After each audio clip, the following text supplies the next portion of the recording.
unpaid caregivers in Ontario, and that number is expected to increase to 6.5 million within the next 5 years. Oftentimes, when it's smaller groups, I'll ask people, how many caregivers do you think there are in Ontario?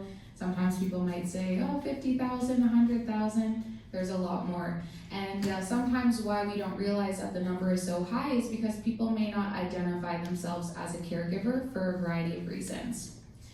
Caregivers can be any age, though the majority of caregivers are falling into that 26 to 65 year age category. And a lot of caregivers are actually providing support to more than one person in their life. I just want to show of hands, is anybody still working here? Or everyone's retired? Okay. With that being said, almost 70% of caregivers are juggling work and caregiving as well. And many are providing more than 10 hours a week of care to the person in their life. So I have a little activity for everyone. I want you all to close your eyes, and I'm going to list off some different tasks. And if you've ever done this for someone in your life, I just want you to put your hand up, okay? So everyone close your eyes, no peeking. I can see everyone has got their eyes open. Okay. Who here has ever provided emotional or social support to someone in their life? Who here has ever helped with transportation? Has anyone ever helped someone get dressed or put their shoes on? Okay. Who here has provided physical support to someone in their life? What about basic medical procedures, despite not having a medical background? Okay. Who's reminded someone to take their medication? Who's ever scheduled an appointment for someone in their life? Who has helped out with financial responsibilities for someone in their life? And who has helped with advocating for someone that they care about? Okay, so if you open your eyes, most people had their hand up at least once during that activity. And so while all of us are coming together today with different life experiences, there's a lot of overlapping or similar tasks that you're taking on a daily basis, or perhaps at some point in your life you have taken on these tasks. So let's talk about the rewarding aspects of caregiving. Most caregivers who we speak to have shared that even despite some of the challenges that are associated with caregiving, they would choose to be a caregiver again. And that's because of these rewarding aspects. So the time that you get to spend with your care recipient, you often get to have inside jokes or memories that other people in your family might not understand. Maybe you're at a family dinner and you two give each other the look and nobody knows what you're talking about, but you've built that bond and you've built those memories with one another. As well, the importance and power in fulfilling commitments. So when I had mentioned before that oftentimes people may not identify themselves as a caregiver, one of the reasons is because of the relationship they have with the person they're providing support to. So it could be a spouse and you took vows, so you're honoring those commitments. Therefore, you don't identify yourself as a caregiver because it's what you're supposed to do. And this is a rewarding aspect when it comes to the fulfillment of being able to live out those commitments and those vows that you took at one point in your life. As well, the satisfaction of witnessing and improving, seeing the improvements of your loved one, you get to really walk with them through that journey. And that is something, again, that only you and the person you're supporting really get to experience on a more personal note. And finally, the peace and happiness that comes from being able to take care of someone. It's very fulfilling, and I would imagine all of you are here today as well, are feeling some sense of peace, but with that as well, there are impacts that are associated with caregiving.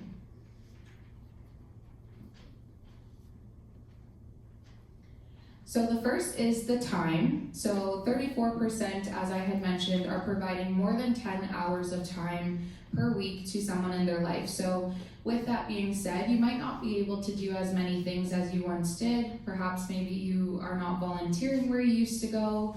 Maybe you're not going to your men's coffee clubs anymore. So the time can be impacted.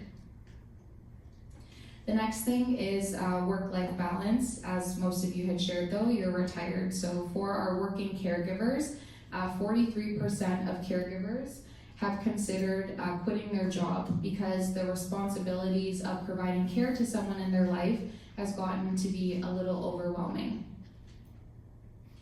The next thing is finances. So currently on average, and again with our Spotlight report coming out this week, there will be a change in this number, but as of 2024, caregivers were providing an extra $641 out of pocket per month. So that's finances that they hadn't anticipated, or that's coming out of perhaps retirement or savings accounts. So 1 in 4 caregivers have taken out a loan or are using a line of credit because of the responsibilities and the added tasks of being a caregiver. When it comes to health and wellness, 32% say that they're not coping well mentally or emotionally, and 22% report not coping physically. So there are impacts in all areas of your life, but the powerful thing is that once you become aware of this and you become educated on these impacts, you're able to create strategies and really build your circle of support. And then the last aspect is the personal relationships. So 72% of caregivers have expressed feeling so burnt out that they're not sure how they will continue. But the good news is that there are community organizations here, everyone who shared, and then OCO as well, to really help empower you on your journey as a caregiver. Because oftentimes, as a caregiver, you end up just surviving, right? You're trying to get through the day, but what would your life look like if you set up supports to allow yourself to thrive and not just survive? So let's talk about the impact of caregiving through the holidays. So you will experience perhaps increased worry. There's a pressure to perform, as well as criticism and judgment, and then the grief and sadness that accompanies the holidays. So let's talk about understanding stress. So, has anyone been stressed out before? Okay. So, what is stress? Stress is the physiological and psychological response to a perceived threat or challenge. And the important thing is that everyone responds differently to stress.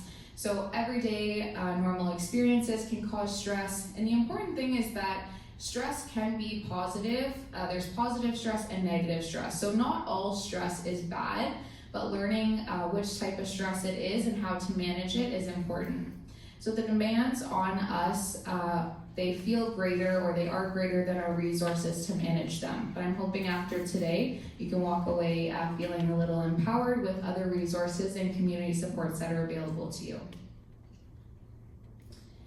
So factors that contribute to stress, the lack of control. So you're working in a system, perhaps you have time constraints with community services or referrals. Sometimes that is out of your control, and that can contribute to stress, right? If you have someone at home who needs extra support, but there's long wait times, there's not much that you can do about that, and so you're constantly thinking, what am I going to do, leading to feeling stressed.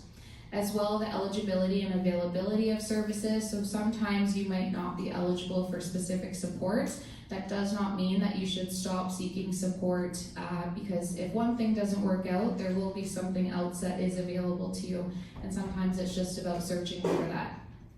The lack of support, so staff shortages, also wait lists for services, as I had mentioned, but also not having many people in your support network can contribute to stress. I will say one thing I admire about my grandma, she's 90 years old, and her ability to create connections and her ability to manage her stress, I believe, is directly related to the social relationships that she has. And I would say my generation has a lot of work to do around keeping those relationships. So, does anyone go to a coffee club here, or you go out with your friends, you're a part of faith-based communities? These are all protective factors against stress. And so I always look up to my grandma when it comes to that, because she is doing very well, and I think it's her fine dining at Wendy's on Wednesday nights that has contributed to that. The unrealistic expectations, so your own or others. If you are setting yourself up, you have these high expectations, we're always hardest on ourselves. And so with that, sometimes that can lead to an increased stress because you have this idea of who you should be, and sometimes it's not always possible to be that person. As well, doing everything on your own. Everyone always says, ask for help, but it's really hard to ask for help sometimes. It's easier said than done. You might be thinking, well, Emily, I know I need to ask for help, but I don't know where to start. After today, I hope you will. And the pressure to achieve perfection. At the end of the day, we are all human beings, okay? So you have the ability to make mistakes and feel your emotions, and when you're stressed as well, reminding yourself that you're human and it's okay to not be perfect at everything. As well, the support for yourself. So there's limited respite options, the lack of time for yourself because of other commitments, and then as Marion had mentioned, oftentimes you put yourself last on that priority list. Thinking about the holidays specifically, with the lack of control, the health and wellness, the weather, we all saw that today. The weather is something that you can't control. I know last night, even myself, I was stressed. Oh my gosh, am I gonna make it to this presentation? What's the highway gonna look like? I had to get my taillight switched this morning because it was out. So there's added stress associated with the weather challenges that we experience in Canada. As well, the feelings of others, so not knowing how to manage how other people are going to react to perhaps you setting a boundary or you wanting to do things a little different this holiday season. The lack of support, so closure of services. Maybe there's a day program or there's a service that really works for you and your family, but over the holidays they're going to be closed, and everyone deserves a break. Now you have to readjust to figure out what supports can come in replacement of those services that are closed. As well, increased financial strain, so you're buying gifts perhaps, you're hosting meals, buying extra things for the holidays, decorations, and going back to that number of extra money that caregivers are putting out of their pocket each month. Adding the holidays on top of that can increase the stress around that financial strain and support. As well, something that a lot of people don't talk about is difficult family dynamics. So sometimes maybe you're going to that Christmas and you're thinking, oh, I don't want to see Cousin Jim because every time I see Cousin Jim, he gets really drunk and there's nothing that we can do about that. So you're stressing about family dynamics or difficult relationships that you have, and so that can bring up a mix of different emotions, which we'll speak about. As well, the unrealistic expectations. So there is a large commercialization of the holiday season, and oftentimes, when you're seeing TV ads, when you're speaking to people, the holidays are portrayed in this very positive way. It's the best time of the year, but that's not the case for everyone. Perhaps at one point in your life, it was a very joyful time, but now there may be different emotions that are associated with the holidays. And so seeing that advertised in your face from the time that Halloween is over, it can bring up a lot of different emotions. As well, for yourself, the added responsibilities. So again, if you're hosting Christmas dinner, perhaps you're going to 5 different family members for the holidays, there's a lot of stress that's associated with that. So I'm going to talk about indicators of stress, and I want you to just maybe turn to your partner or just silently reflect on where do you start to notice stress the most. So stress can show up within your body, your mood, or your behavior. So I'm just going to take 1 minute. You can turn to your partner or write it down on your notes. Looking at this list, where do you start to recognize that you're stressed? Yeah. Does anybody feel comfortable sharing where they first notice stress? All of the above. I can start. When I am stressed, my sleep is impacted. So normally I go to bed at maybe 10:30, 11 o'clock latest. If I'm stressed, like last night I was stressed about making it here, I didn't go to sleep until 1 a.m.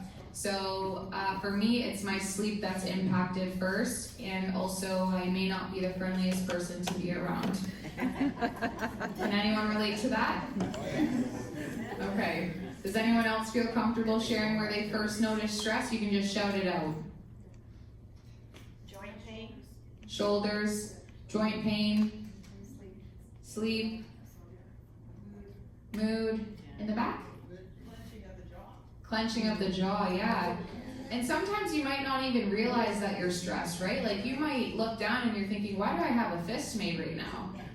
And it's because it's your body reacting to stress. So feel free to take a picture of this as well. So these are indicators that you can start to recognize within yourself, right? If you're going through your day-to-day life, have a look at this and think, oh, where did I feel stressed today? Why did I get so heated when they messed up my order at Tim Hortons? Oh, because I'm stressed. So feel free to take a picture of this. And experiencing these indicators, but also being aware of these indicators is going to help you manage your stress more successfully when it comes up again. Because the truth is that we're all going to experience stress. You're not going to walk out of this presentation and never be stressed out again. But I'm hoping that you'll be able to walk out of this presentation and feel more empowered to implement these strategies to help manage your stress. So the risk of burnout, it is increased during the holidays because of those factors that I had just spoken about. But burnout is often the result of prolonged exposure to stress, and our ability to cope with that stress becomes too overwhelming to the point where we burn out. And you might not even recognize that you're burnt out because you've been operating in this state for so long. It's become your normal, your baseline. And so somebody outside of your immediate circle might recognize, oh, you seem very stressed, or are you burnt out? You don't recognize that because it's how you've been operating for so long. So awareness is key, and burnout can be prevented or reduced by recognizing the signs and taking action. So for anyone who took a picture of that last slide, you're on the right road to recognizing. So let's talk about strategies to support your well-being. I want to do a little, this is our burnout checklist that we have in one of our resources, which is the I Am a Caregiver Toolkit. So I'll read out the statement, and I just want you to think about it within your head. You can say it out loud if you want, or you can write it down. So it's a rating scale. So 0 is never, 1 is sometimes, 2 is often, and 3 is always. And when I ask these questions, I'm going to specifically ask you in the month of December. So the last couple weeks, hard to believe it's already December 10th already. Okay, so in the last 10 days, the statement is, I find it hard to balance work, family, and caregiving responsibilities. The next statement is, I have conflicts with my friends, family members, or the person I'm providing care to. I worry that I'm not doing a good job as a caregiver. I feel guilty.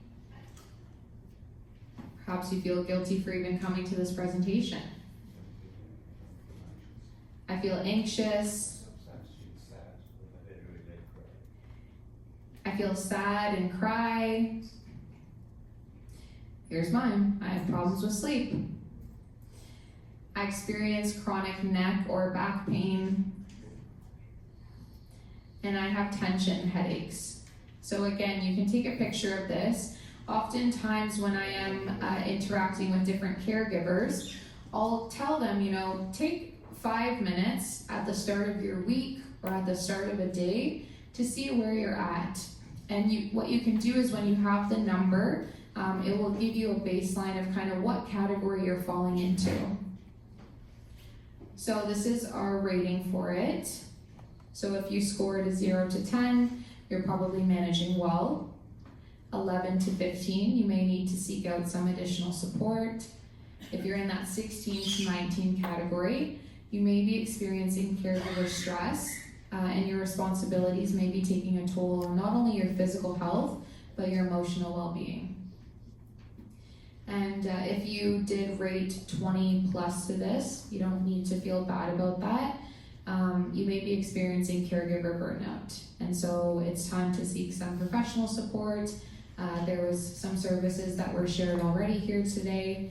But the thing is that even if you scored low, you might think, oh, well, I scored a 2, I don't need support. It's always better to start building your circle of support before you get to the point where you need that immediate help, that immediate support, right? You want to build your circle of support before you end up in a crisis position, because you might be actually able to prevent getting to that point if you have strategies, supports, and tools in place already. So, thinking about your wellness, everyone's idea of wellness will look different, and there's different factors that will contribute to someone's wellness or how they see wellness. So, for example, your gender can contribute to how you see wellness. For me personally, I know a lot of men in my life like to golf. I don't like to golf, so that's not what I'm going to do for my wellness. But what I might do is go out for coffee with a friend. So think about what calms you, what motivates you, what comforts you. Maybe it's your spouse, they comfort you, and so spending time with them is something that does contribute to your wellness wheel. How do you like to express yourself? Do we have any journalers in the room? Anyone like to journal? Okay, all right, I'm with you too. Journaling is something that for me personally, it helps get everything that's going on in my mind out onto paper. And I can go to sleep less stressed when I journal because I put all those thoughts out onto a physical piece of paper. Also asking yourself what makes you feel connected. Maybe it's grandchildren that you have, maybe it's a certain friend that you came here with, maybe it's your spouse, maybe it's listening to your favorite CD. So everyone's idea of wellness will look different, and it's important that you take some time to really reflect on what fills your cup and what would be involved in your wellness wheel. So I see a couple of people taking pictures. You got the picture? Perfect. Okay, so the holidays are here. Excuse me. We're gonna nourish our body, or are we gonna eat a lot of turkey, a lot of sweets, a lot of everything? Typically that's what people kind of go towards, but what I will say and what we suggest is enjoy the food and drinks in moderation, right? So food does have a direct impact on our mental wellness. I mean, how many people after a big turkey dinner you want to go to sleep? Am I the only one? No? Okay. So after a big meal, you want to go to sleep, you might have lower energy. Something else that comes up a lot during the holidays as well is alcohol. So as I had mentioned before, those difficult family dynamics may come up due to the increased use of alcohol. So I just want to remind everyone that alcohol is a depressant and it can amplify feelings of sadness or grief. So again, everything in moderation. I'm not a doctor, so this is no medical advice to anyone. But nourishing your body and enjoying the foods that you enjoy in moderation.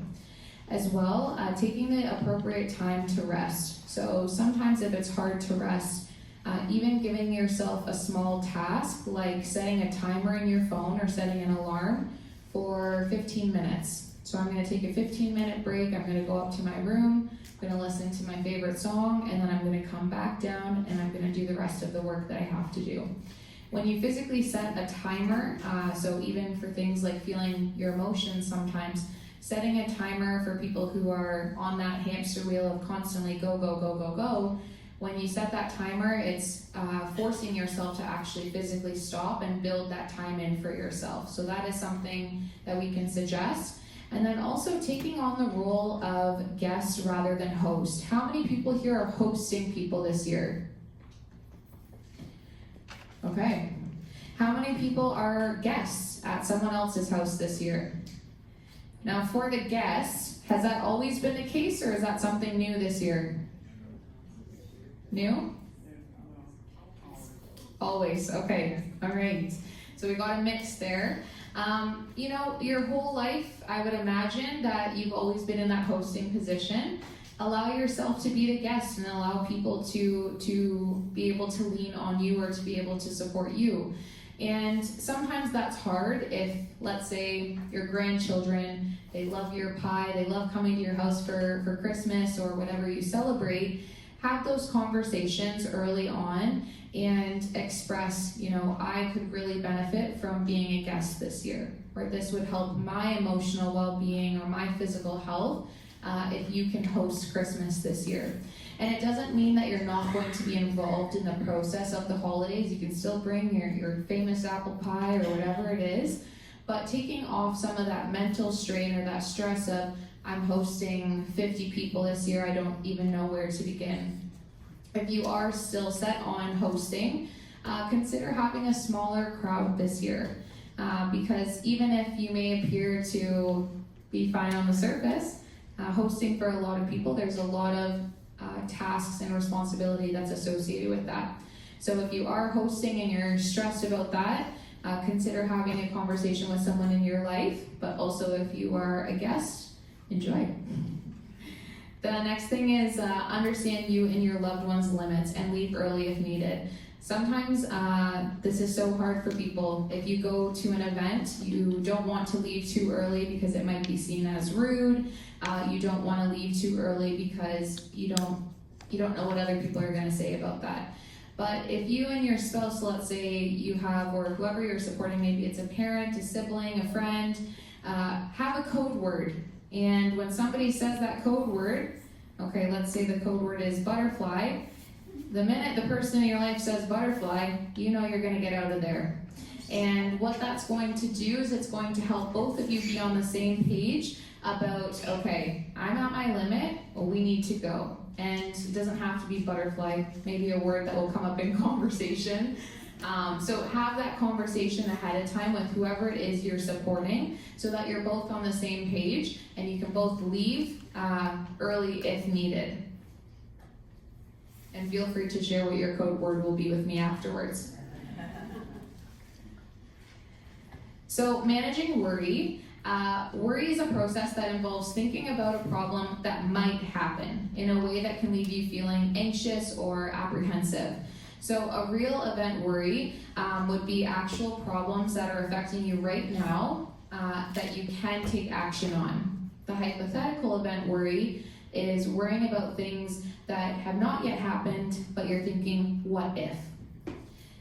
Like me last night. What if the weather prevents me from coming through? What if this happens? What if my winter tires aren't doing what they're supposed to do? All of those hypothetical event worries. And there's a tip that you can implement when it comes to the holidays and have a plan B. Marion, you mentioned that for today there was a plan A, B, and C. So we were really thinking ahead in that capacity. Create a plan B or a plan C as well for your holiday plans. And for example, if the family that you're with is an hour and a half or 2 hours away, maybe they're far away, consider maybe having a virtual option. And I know you might be thinking, well, that's not the same. I know it's not the same. But with a virtual option, you can still have a meal over FaceTime perhaps. You can still play games with one another. If you're really set on, I don't have the energy or for safety, the weather, to go to these in-person gatherings, consider maybe a virtual option. And when you're asking yourself, what benefit would come from this, if you're going to be less stressed or you're going to feel better overall, then it's something to consider. So this is the worry tree, very fitting. So there's a couple steps that you can take with this. So again, feel free to take a picture of this. The first thing is that you notice the worry. So once you notice the worry, perhaps it's about the holidays specifically or something else in your life, ask yourself, what am I worrying about? And so after you ask yourself, what am I worrying about? Ask, can I do something about this? Is this something that I can actually control or something that I can do to change the results of this? If it is, okay, you're going to create an action plan. But if it's not, give yourself permission to let this worry go. Okay? After you create the action plan, well, what is involved in the action plan? You have to think about what's going to be implemented in this plan, when is it going to be implemented, and how is it going to be implemented. So as you can see, if you answer no to the can I do something about it, it really ends there. right? How many times or how many minutes have we spent in our life stressing over things that never even happened, or stressing over outcomes that we couldn't control? So, take a picture of this, and when something comes up, even if it's not in the holiday season, it's not a Christmas tree for sure. So use this implementation when these worries come up, because again, when you start to become aware of how you're feeling about certain situations, or you become aware of this is actually not a valid worry, you're going to get quicker with adapting to how to respond to those worries.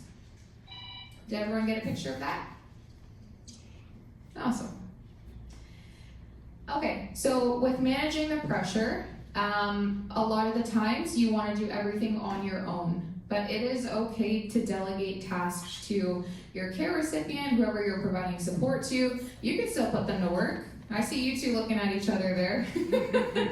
You can still delegate tasks, right? Just because you're providing support to someone, it doesn't mean that they can't help out. Obviously take into consideration how you're providing support to them, but find areas for other people to join in, not only because it relieves stress off of your shoulders, but because it helps create meaningful connection between you and the people in your life, right?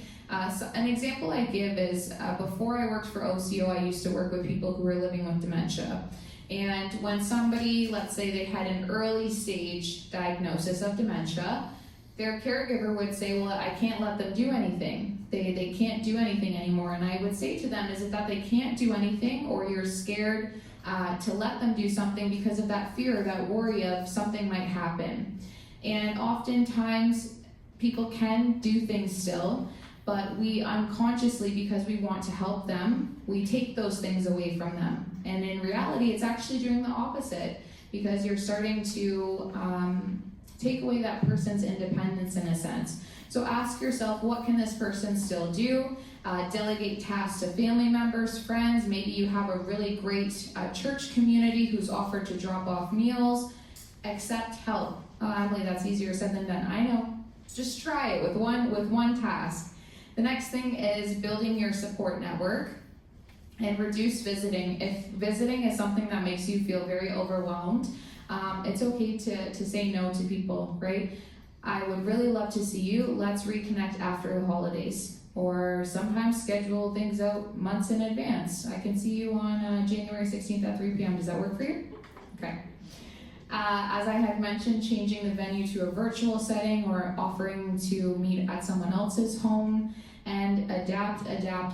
Things are going to change over the holidays, and I think if you try to plan everything task for task, there's going to be things that come up that aren't going to flow in the exact way. So be open to being flexible and changing the needs or changing the priorities as they arise. So addressing the criticism and judgment through self-compassion. So there is positive mindset and self-talk, and then there's negative mindsets and self-talk. We want to kind of operate from that positive mindset, and I'll talk about some tips around that, and then cultivating and celebrating our strengths, because everyone in this room has a variety of unique strengths, and strengths that you might not have even considered before.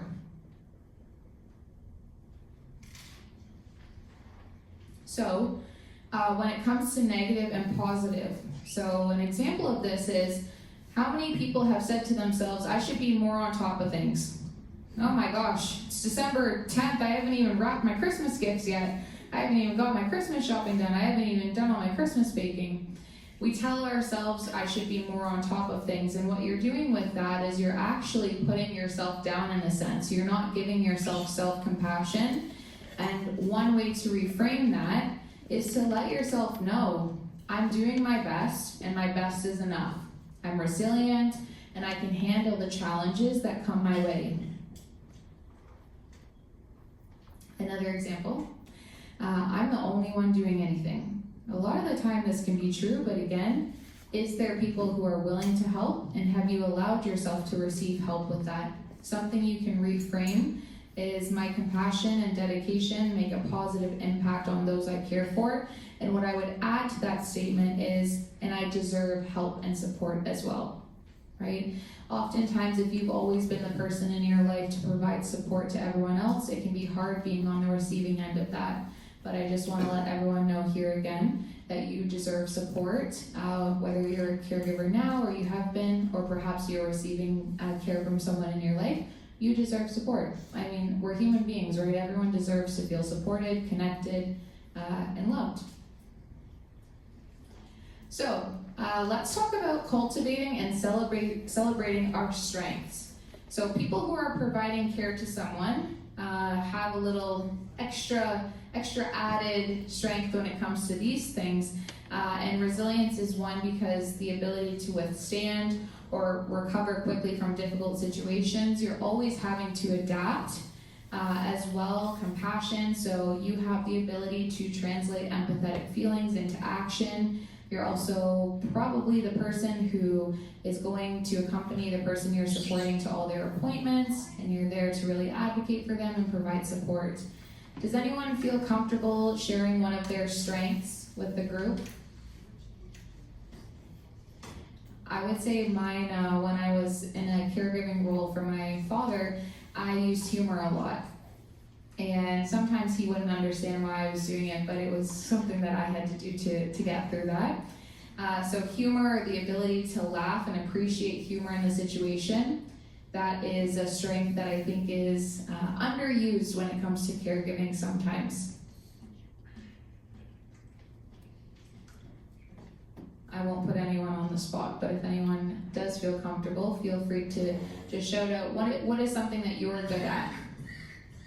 Or you can think about it. Developing a routine is simplifying a whole lot of things. Developing a routine is simplifying a whole lot of things. So you would say that you're good at developing routines and sticking to them? That's awesome. Thank you for sharing that. A routine, it goes a long way. So when you can get that down pat, you've got a good tool in your toolbox. So thanks for sharing. Advocating? Advocating, absolutely. Being positive. Being positive, yes. Listening, awesome. Yes. Organization skills, or just being incredibly organized, Yeah, organization and the organization skills that come with that. You realize you might not even need a calendar anymore, or you could create your own calendar for all caregivers because of the system you've created for yourself. So the organization is a great tool as well. So thanks everyone for sharing. So I want to talk about grief and sadness. And we typically think that grief works in a straight line. Okay, you've experienced grief, and one day you're just going to wake up and it's going to go away. The truth is that grief is very messy and it's unpredictable at times. And so even if you're not physically grieving somebody, the holidays may look different for you with that anticipatory grief, or perhaps things are just not the same anymore. Sometimes people feel like you can only grieve the loss of a physical person, but there's a lot of things that we can grieve.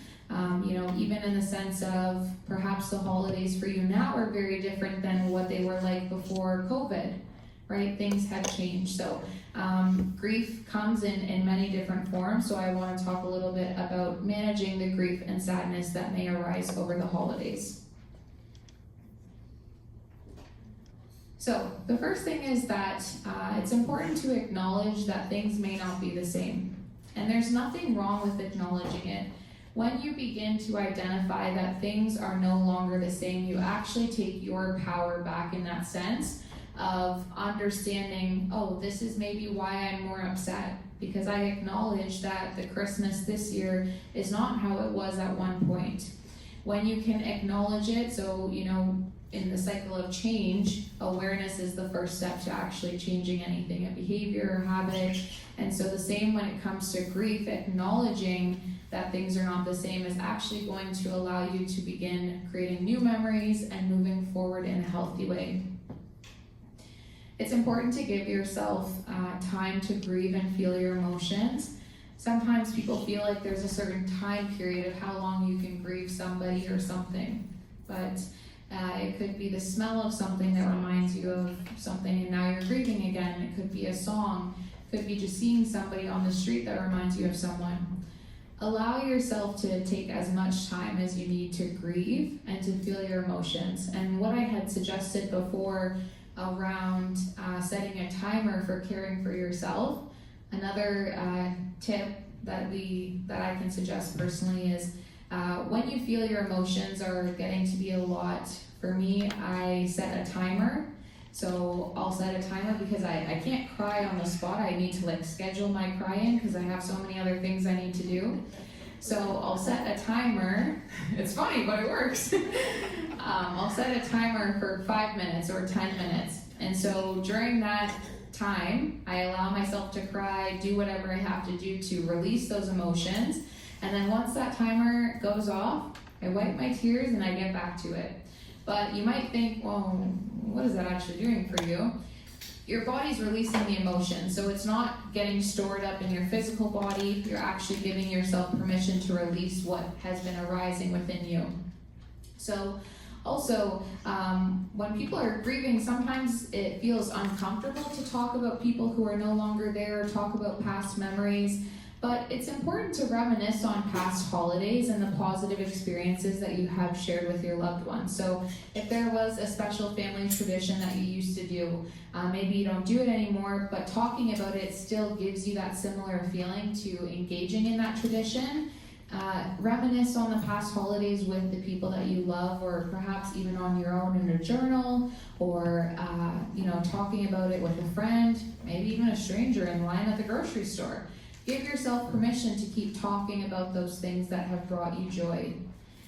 And also modify past traditions and still honor them. So if you are going into the holidays with somebody who was maybe here last year and they're not this year, understand that there's still ways that you can honor that person, right? Even if they're still physically here, but perhaps their condition has declined and they're not the same person, you can still modify your past traditions to accommodate them and to still honor them and the person that they are in this moment as well. And share with family and loved ones the memories that you have.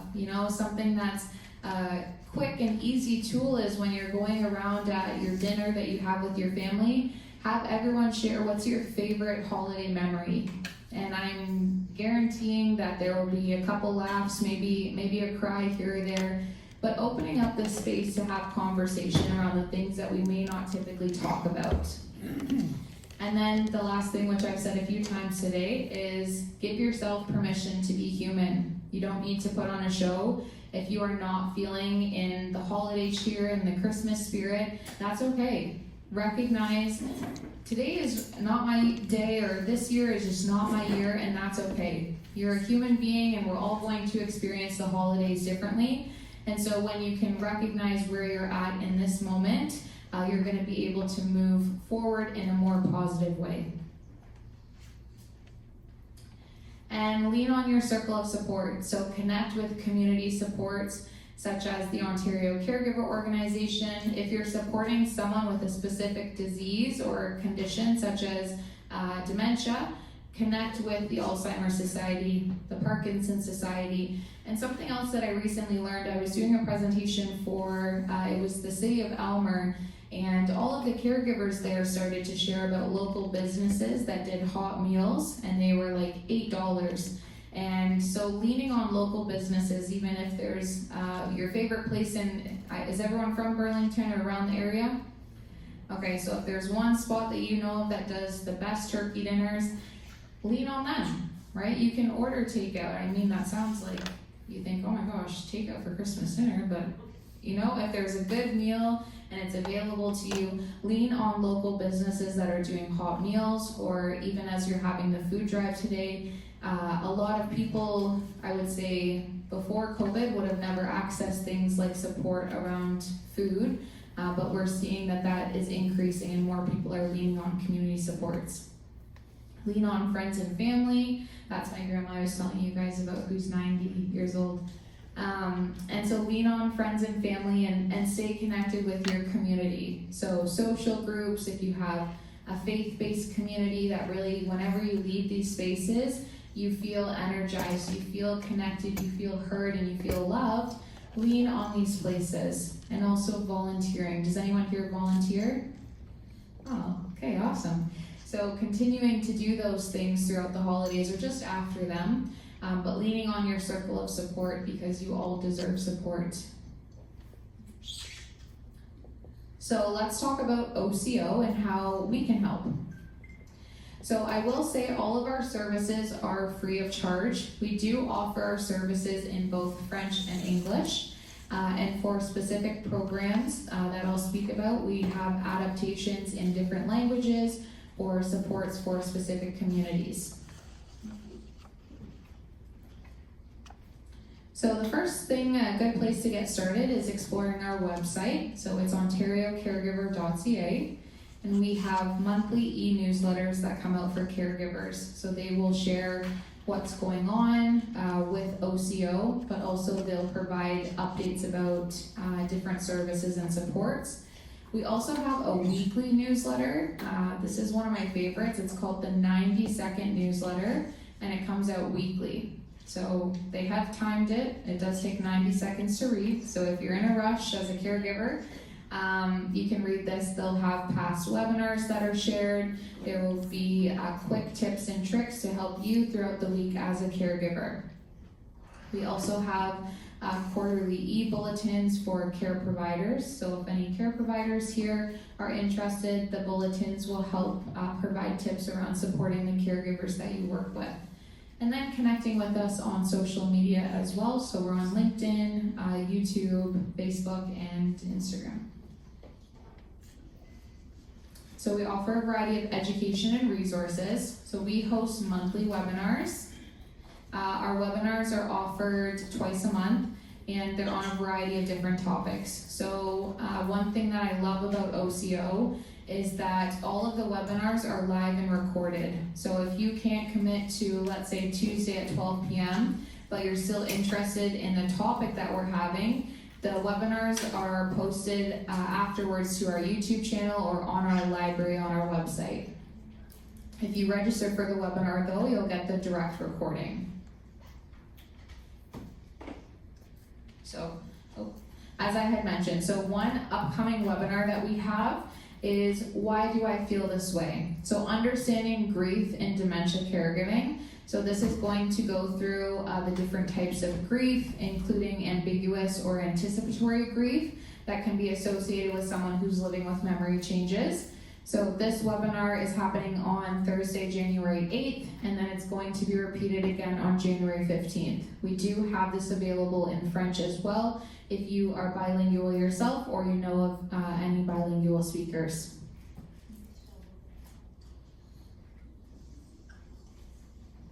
So for our free programs and services, this is our helpline. So this is not a crisis line, but what this line is meant to be is kind of a one-stop shop for information and resources. So if you're in Burlington and you're wondering about home care or is there any services, day programs near me, you can call this helpline and it's connected with Ontario 211, so they will be able to connect you with local resources. So again, this is not a crisis line, but this phone number is meant to be a starting point for navigating the healthcare system. Oftentimes, if you have just stepped into the role of a caregiver, or even if you've been doing it for a while, the hardest part sometimes is navigating the healthcare system and understanding, where do I start? Where are the resources? Where is the support? So this is what I would suggest, and you do all have a postcard that has the helpline phone number that was given to you. We do have a live chat option available if you prefer that over the phone, but our phone support is 24/7. The live chat is Monday to Friday from 7 to 9. And they can provide information, but also referrals, and then interpretation is available in multiple languages. So going back to that piece of, if you know someone who would prefer to speak to someone in a different language, they can request an interpreter. So again, the phone line is not a crisis line. Okay, great. The next support that we offer is peer support. So services are great, but sometimes what people need is to connect with someone else who understands what they're going through. So our peer support is provided to caregivers, and I will also say all of our services have been co-designed with caregivers themselves. So we recognize if we're providing support to caregivers, you need to be involved in the process of creating this. So with our peer support, we offer online support groups that happen twice a month. And then we have one-to-one peer support. So where you can connect one-to-one with another caregiver over the phone, and you can have regular scheduled phone calls for up to a 6-month period. So the nice thing with this program is that if you register for our one-to-one peer mentor program, once you go into our database, you can see all the peer mentors. So if you're wanting to connect with someone, let's say you're supporting a parent who's living with dementia, or you're supporting a spouse who's living, they've had a stroke, and you want to connect with someone else who's in that position, you can go through our database of all the peer mentors, and if someone aligns, then you can select or request that peer mentor. It's not going to be available for everything, but even let's say you want to connect with another husband who's supporting his wife, you can look for that on our peer mentor database. And with our online support groups, they are facilitated by caregivers themselves. And with the online support groups as well, we do offer for the support groups and for the peer mentor program, we have youth options. So let's say you know of a grandchild, or you know of someone who falls into the 15 to 26 age category, we do have specific programs for them as well. The next program that we offer is a little more hands-on support, in the sense of it's more in-depth support. So this is our caregiver coaching program. So if you want strategies, you want to learn how to set goals to really help you thrive in your role as a caregiver. Maybe you've talked to people, or you have people you can talk to in your life, but you really want those practical tips and tricks. This is the opportunity to work one-to-one with one of our caregiver coaches. And so the intention with this program is to help empower you to learn how to problem solve, set goals, and unpack those complex and overwhelming difficulties that are associated with caregiving. You're able to strengthen your resilience and help manage stress. And so all of our caregiver coaches as well are caregivers themselves. And so you have that motivational support and accountability for action items. So you will have take-home tasks that you're able to do. With our coaching program, you get up to 6 sessions. The first 3 sessions are held on a weekly basis to help you and the caregiver coach build that momentum together and build that rapport. And then if needed, the additional 3 sessions would be scheduled between you and your caregiving coach. So finally, the SCALE program. So we offer this program 2 times a year. The next session will be starting in winter, so it's starting in February. And what this program is it's an 8-week program aimed at empowering caregivers to take control of their mental health and well-being. So it's weekly psychoeducational webinars and resources that are live and recorded. And as I had mentioned at the start of this presentation, everyone is coming into this room with different experiences, right? Your day-to-day life is going to be different from the person beside you, but something that is similar oftentimes is the emotions that are associated with caregiving. So feeling alone, feeling like you're not supported or like you're not doing enough, feeling burnt out. And so this program allows you to engage with caregivers from all over the province because it's virtual. And then you have the opportunity to ask questions and answers after each session. So with this program as well, if you are interested, I would suggest that you register as soon as you can because there's limited availability for, on top of the program, individual or group counseling. So I believe right now it is, you'll get 3 sessions. So again, limited spots. But these are additional supports on top of the SCALE program, and the sessions are carried out throughout the duration of our SCALE program, so those 8 weeks. So, I have done a lot of talking. I'm gonna leave it to everyone here for some questions.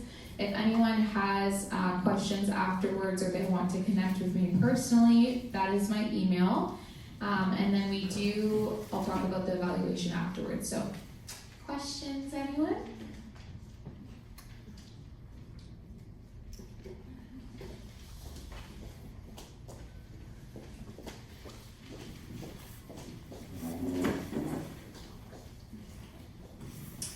just going with the microphone back, I think, for questions, yeah.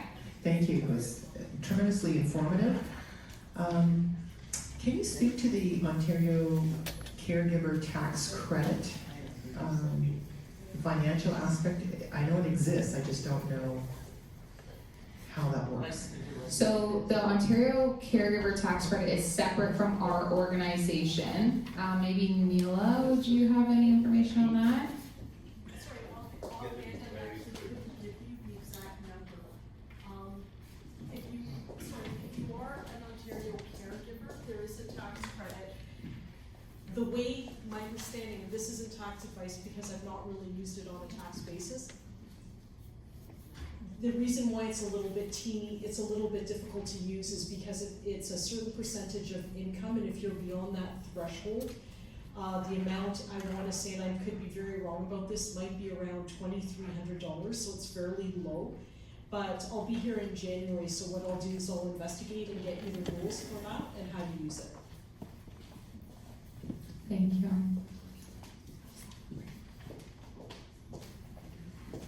And sorry, with that as well, what I would say is even like from our perspective, you can also look into are there bursaries or are there financial grants that are being given out for caregivers, sometimes through local organizations. They might have like a caregiver fund or respite funding, so it's worth it to as well look into any local communities around caregiver financial supports.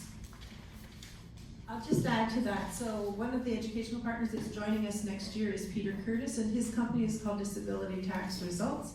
So it would be for if you're caring for someone with a disability, then there would be a tax credit. He'll be doing a presentation in October, but he will be joining us monthly in the new year. So he would be a good resource for you. Emily, thank you so much. I found your presentation to be very easy to listen to and very, very informative. I'd like to sort of switch the tables. You've talked about how we as caregivers support that person who's in need. How do we actually get that person to get the help that they need during this process? We're talking about what we can do for them, but how do we help them enjoy their final Christmas or their final birthday, things like that? Yeah, I think that's a great question, and that comes up a lot. I would say like going back to the point of involving them in the process as much as possible. So if there's something that they really wanted to do, but on the top of your head you might think, oh no, that's not possible because of safety or because of mobility, get creative and start to think, is there a way that we could do something similar but modify it? Like for example, when I was working in my last position, we had a family that used to always travel for the holidays, and they couldn't travel anymore because the person they were supporting, their dementia had become too far advanced for them. So what I had suggested was, okay, you go to Mexico every year, bring Mexico to you. So they had YouTube videos up, they wore their clothes that they would be wearing in Mexico, they ordered in Mexican food, they had the music and everything playing, and so they were adapting to their situation that they had in that moment. So I would say involve the person in the process, but ultimately also recognize too that if somebody doesn't want to get help, there's only so much that you can control in that aspect. So you can't control their willingness or their ability to get support, but what you can control is your ability to get support for yourself to be able to better manage those conversations or the day-to-day activities that you have with that person.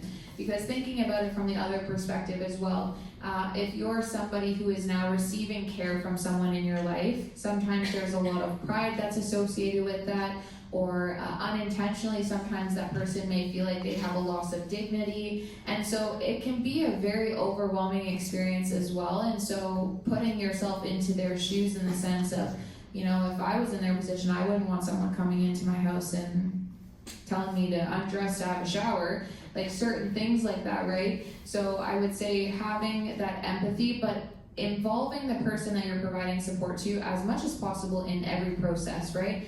Even though they may not be the same person, they're still a human being. They have the ability to contribute to things, to contribute to society, so involve them in the process of things. That's what I would say, and modify and adapt to fit their needs and yours as well. You belong to the OCO. Is that in every community? You're from Stratford. Is it like Ontario-wide, and how would we access this area? Like we don't live in Burlington, we live in Stony Creek. How would we access? So great question. The Ontario Caregiver Organization is province-wide. So with our organization, we're a work from home base. So everyone works from home. They're all throughout Ontario. So within my role specifically as regional lead, my area is Southwestern Ontario. There's 3 other regional leads on our team, so for each part of Ontario. So within my role, I can be anywhere from Burlington today, Hamilton tomorrow, Windsor next week. And so oftentimes with my role, I'm doing presentations like this or workshops for caregivers. That's our role on the road. For the specific supports that we offer, most of our programs, as you would have seen from the description, are held over the phone or they're virtual. And what I will say is if you're interested in something in person, our SCALE program, so this program that I had spoken about, we have something called SCALE Together, and it's where community partners, so let's say Chartwell Retirement Home wants to implement SCALE Together. This is something that we can offer, like if you had, let's say, your family health team in, you said Stony Creek, if you said, hey, I think this would be good for caregivers, healthcare providers or community partners can join this program and offer it in person. So they would get to, let's say, have a gathering at a retirement home, okay, every Tuesday at 12 o'clock when this program's happening virtually, we're gonna get together in person so that we can bring that in-person connection. And so within that, if you were to do the SCALE Together, you can run it at the same time as SCALE so that the caregivers that are in person can still ask those questions at the end of the webinar to the psychoeducational professionals that are on the webinar.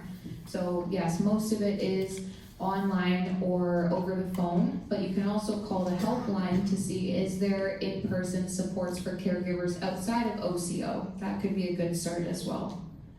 Yeah, no worries. How long has OCO been in practice? So we were founded in 2018, so we're still relatively new.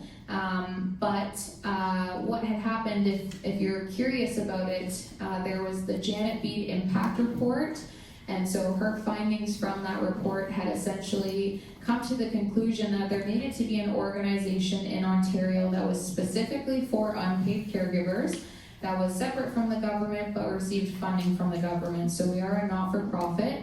We do receive the majority of our funding from the Ministry of Health, and then we also receive funding from Ontario Health.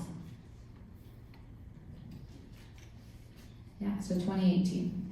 Sure could have used you. Well, yes, we do hear that a lot, and I would say, you know, if you know of people now who can benefit from our services, you know, pass the word on. But most of our employees as well have been caregivers themselves or they're caregivers currently. So we are recognizing the needs of caregivers in Ontario and doing everything that we can to increase the support for caregivers served. Yeah, thank you for that. Yes. I'm one of the recipients of the caregivers. Okay. And I'm the cantankerous old devil that says to myself, if I can do it, I'm going to do it. And the advantage of that is that things that I'm doing are keeping me active, but I have the caregiving system if I need it. Mm-hmm. And I think that sometimes a little encouragement, we can do things for ourselves. I think that's a great reminder, and that's important, yeah.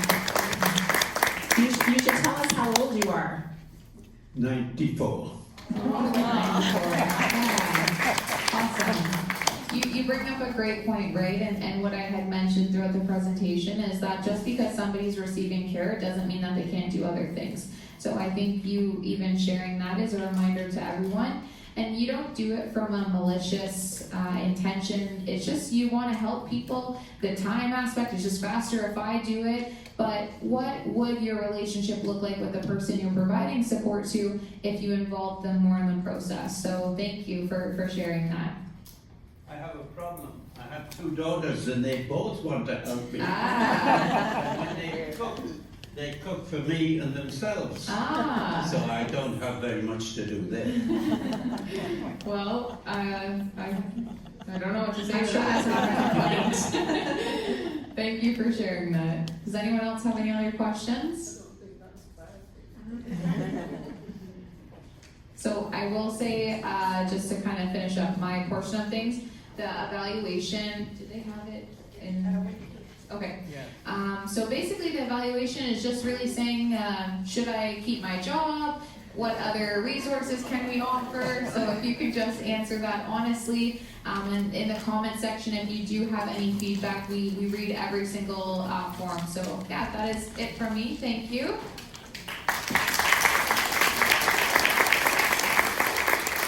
Thanks, Emily, that was great, lots of information, actually, just a couple things that I scrolled down. First of all, lots of resources through OCO, more than I realized. I think the helpline is a great, also one of the resources, a great one to be able to call, and the worry tree. Hopefully our thought patterns end up in, and we can't do anything about it, so let's just stop worrying. Delegate. Probably most of the women in the room may not be as good at that as we should be.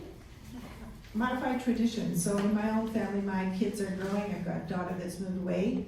And so our traditions have to adjust. And there's nothing we can do about it other than accept that things are going to be different today. Monthly newsletter, 90-second read. Great idea. And the peer mentoring. I think that's also great. So thank you so much for bringing all those resources to us.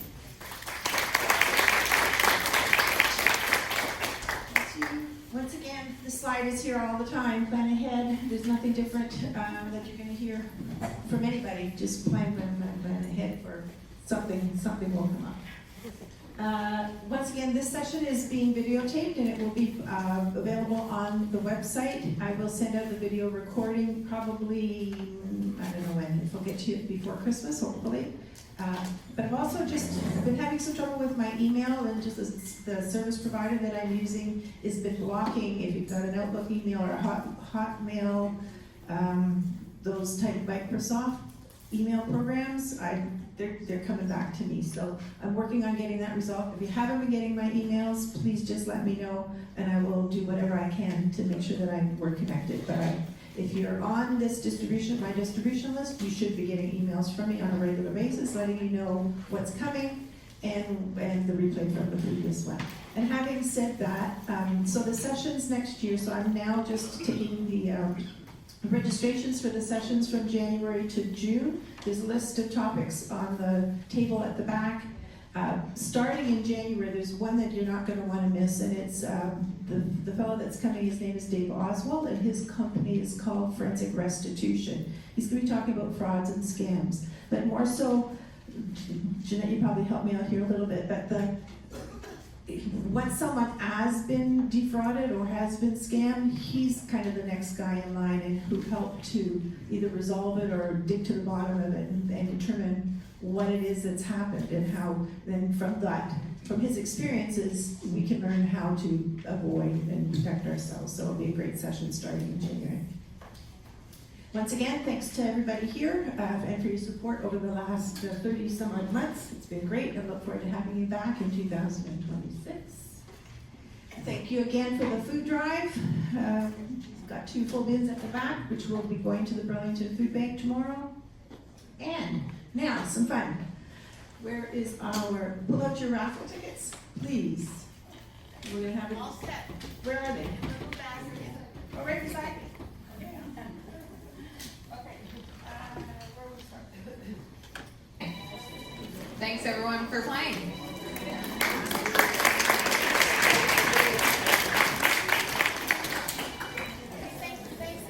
don't mind, just please fill out your, the evaluation forms and register in advance for our upcoming sessions. We'd like to see you back in 2026. We've got a great lineup of speakers planned for you. I'm sure you won't be disappointed.